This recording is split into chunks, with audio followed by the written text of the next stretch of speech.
capabilities that enable us to know what may be threats to us and to counter those threats before they become something of a national issue. Thank you very much. I want to thank both you, Mr. Bray, and you, Mr. Moultrie, for your appearance today. I yield back. Gentleman yields back. Gentlemen, beyond videos, is there a range of other information that the executive branch has that would be valuable to the American people while protecting sources and methods, obviously? The details of individual encounters, including the time, place, and details of an encounter.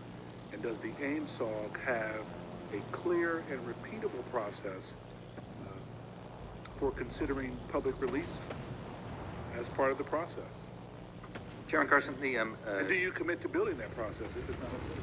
the UAP Task Force, the Security Classification Guide that the UAP Task Force has been operating under that I approved really was meant to protect those sources and methods and meant to protect any knowledge that an adversary intelligence entity may gain from understanding what we're tracking, how we track it, or when we're tracking it, or if we're not. And so that has been an important piece in the balance between transparency and preserving our warfighting advantage, because the U.S. military does train as it would fight.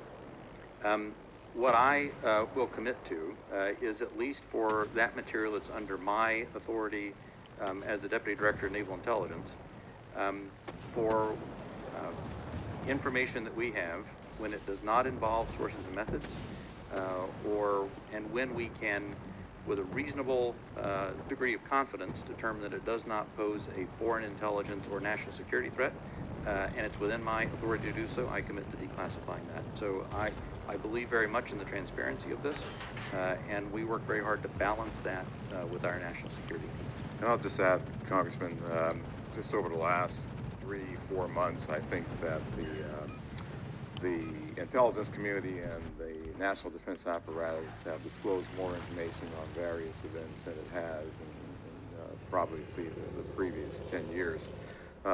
You have our commitment to work closely with the Director of National Intelligence and others in the declassification and downgrading of intel apparatus to ensure that we can get whatever information that we can out to the American people and to the public writ large. Greatly appreciated, sir. Ranking Member Crawford. Thank you, Mr. Chairman. Representative Stefanik is en route, I believe, just real quickly, but in the interim, if you'll indulge me, I just have a couple of real small questions. One is, do we have an example? Can you cite a specific example of an object that can't be explained as having been human-made or natural? I mean, the example that I would say that is still unresolved, that I think everyone understands quite well, is the 2004 incident from Nimitz. We have data on that, and it simply remains unresolved. Does not mean it resolves to being something, right, that is easily explainable or difficult to, well, obviously it resolves to being something that is difficult to explain. But I can't point to something that definitively was not man-made, but I can point to a number of examples in which remain unresolved. Gotcha. With regard to videos that have appeared in open source channels, for example, the Tic Tac video, does AIMSOG maintain control of videos, and how do you prevent leaks of potentially classified videos or other material?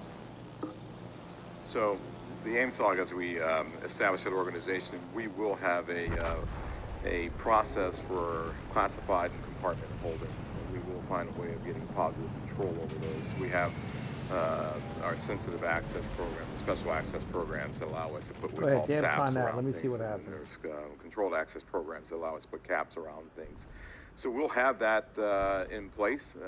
Our goal will be ensuring that we're sharing that with the appropriate analysts and the appropriate exploiters, if you will, who can look at that data too. What we don't want to do is bring something into a DoD database or a DoD holding and then have so many wrappers around it, it's not available to those who really need to look at it and to exploit it.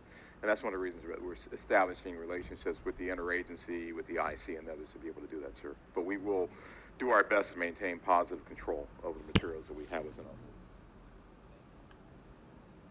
Chairmanship. Mr. Chairman,